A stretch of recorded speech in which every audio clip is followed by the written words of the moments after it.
Olá, seus lindões, Croiser aqui, e no vídeo de hoje eu vou falar sobre o final da Maldição da Mansão Bly, que estreou nessa sexta-feira, dia 9, na Netflix, e apesar de ter um final compreensível e redondo, ainda assim é um final que trabalha com uma dualidade interpretativa que compõe aí as obras do Henry James, do qual a série é baseada, mas também das obras que o Mike Flanagan costuma fazer, como foi ali o final da Maldição da Residência Hill, e a gente vai falar de todos os detalhes no vídeo de hoje. Mas antes, ó, não esquece de se inscrever no canal e clicar no sininho para receber notificação para quando tiver um vídeo novo, que eu sempre trago as novidades dos filmes e das séries aqui para vocês o quanto antes. No final a gente vê a Jamie mais velha abrir a porta e deixar a água a ponto de refletir o seu rosto para esperar a Dany chegar. Mas quando ela acaba dormindo, a gente vê a mão da Dany, afinal tem a aliança que é a aliança delas. E eu acredito que esse final seria o momento que ela se revelaria para Jamie que ela tá esperando há muito tempo que isso aconteça,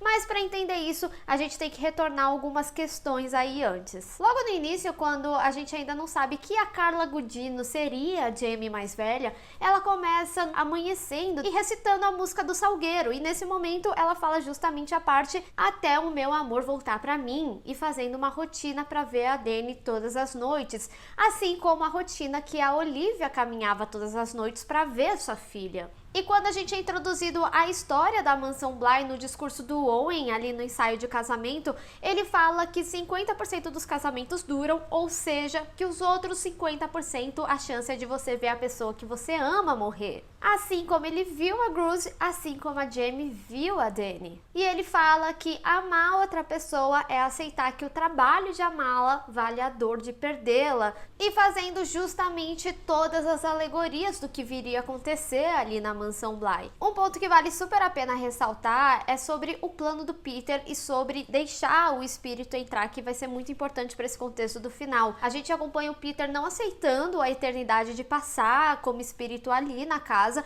então ele vê que existe uma forma de sair da Bly se a pessoa aceitar ele no corpo. Então a pessoa teria que dizer eu, você, nós, e assim o espírito aceitaria ou não entrar naquele corpo, assim como aconteceu com a Dany e a Viola. Depois da Dany convidar a Viola para entrar e ela aceitar, ela sabe que em algum momento a Viola vai acordar, assim como no episódio 8, que conta a história da Viola e como ela se tornou a Mulher do Lago e assombrou a Mansão Bly. Isso também era uma percepção do que viria a acontecer com a Dany. A Dany é como aquele baú que um dia vai se abrir. Ela dorme, acorda e anda até o momento dela realmente sair. Inclusive, a quantidade de anos, o tempo em que isso acontece é equivalente ali para Dany também. A Viola, ela morreu fazendo quase 6 anos em que ela estava doente, assim como quase 6 anos depois da Jamie e da Dany ficarem juntas,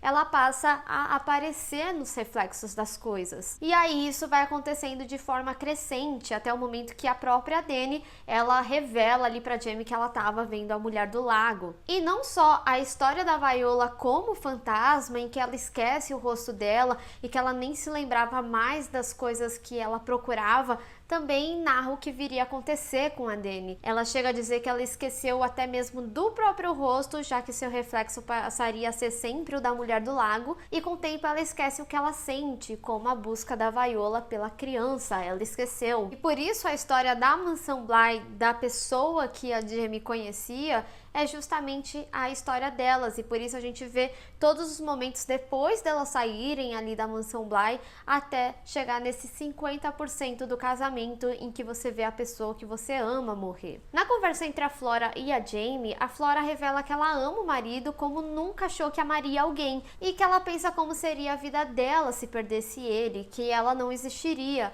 A Jamie diz que ela não deveria pensar nisso e deixar que isso ameaçasse a felicidade deles no agora, que o que eles têm é raro, mas que quando acontecer a morte dele, depois de vários anos, vai continuar sendo difícil, mas com o tempo ela iria encontrar pequenos momentos que iriam lembrar dele e que vão ser momentos bobos ou até mesmo os momentos tristes, mas que ainda seriam partes do parceiro dela. Que ela iria se agarrar a isso como se a pessoa tivesse ali com ela mesmo depois de ter partido, assim como a gente vê a Dany no final com a Jamie. E é justamente isso que a gente acompanha na história. A gente tem sim momentos de felicidade, que é o momento ali da união delas, mas também um momento em que a Dani, ela não tá mais sentindo nada, são momentos pesados da história, fazendo também uma alusão à depressão, em que a Dani fala o que ela tá sentindo ou a falta de não sentir as coisas, sobre ela estar ali, mas não realmente estar ali, e o que também seria um prelúdio para o que viria a acontecer, que seria ela tirar a própria vida. E também é interessante o paralelo que eles fazem com relação ao reflexo tanto do ex-noivo dela quanto com a mulher do lago. Para mim, o ex da Dani, ele não necessariamente assombrava ela por uma questão de possessão. Para mim, ele era muito mais um reflexo, já que ele era refletido, da culpa que a Dani sentia por causa da morte dele e inclusive da consequência que sucedeu à morte dele. E por isso, no momento que ela beijaria a Jamie na primeira vez, ele aparece. E sabendo bem que o Mike Flanagan já tinha trabalhado ali na Maldição da Residência Hill, que os fantasmas vêm de traumas daqueles personagens, em que eles precisavam lutar contra aqueles traumas, eu até diria que em uma versão realista, a Dani realmente tinha depressão. Na obra original que deu a base para a Maldição da Mansão Bly, que é a obra do Henry James, A Volta do Parafuso, a Au Pair também sofre dessa dualidade interpretativa que transita aí entre a loucura e a realidade. Apesar de que essa história, né, a gente tem ali o casamento da Flora, que não se lembra da história e confirma o que o Owen falou, que as crianças não lembravam do que tinha acontecido ali na Mansão Bly.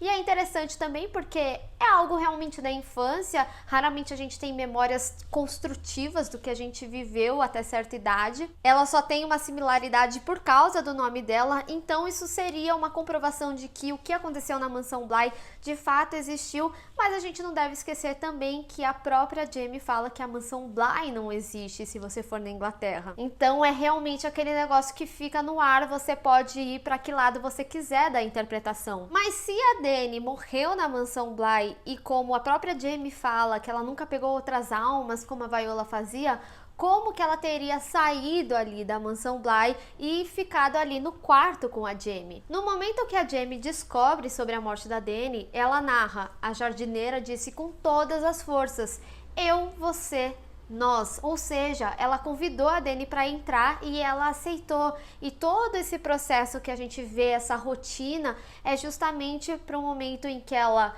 dorme, acorda, anda até ela sair dali. Então todo esse ritual é a Jamie esperando de fato a Dani aparecer para ela nos reflexos, assim como ela via a mulher do lago, assim como ela mesma diz na narração sobre esperar a sua própria mulher do lago. E no momento que a gente vê a mão dela enquanto a Jamie dorme, então esse seria o momento em que a Jamie reencontraria com a Dani, que seria a sua mulher do lago, que ela convidou para entrar e que esperou o amor dela voltar, assim como na música do Salgueiro. Então, como uma boa história de amor, acaba sendo um final feliz. Até porque, no final das contas, a Maldição da Mansão Bly ensina a gente a forma mais leve de amar, que é justamente viver cada dia, porque independente do que acontecer, a morte, ela tá fadada a acontecer, e mesmo depois da morte, as lembranças estão ali, o amor tá ali com você. É por isso que eu falo, a Maldição da Mansão Bly é uma série que quanto mais você pensa nesses detalhes,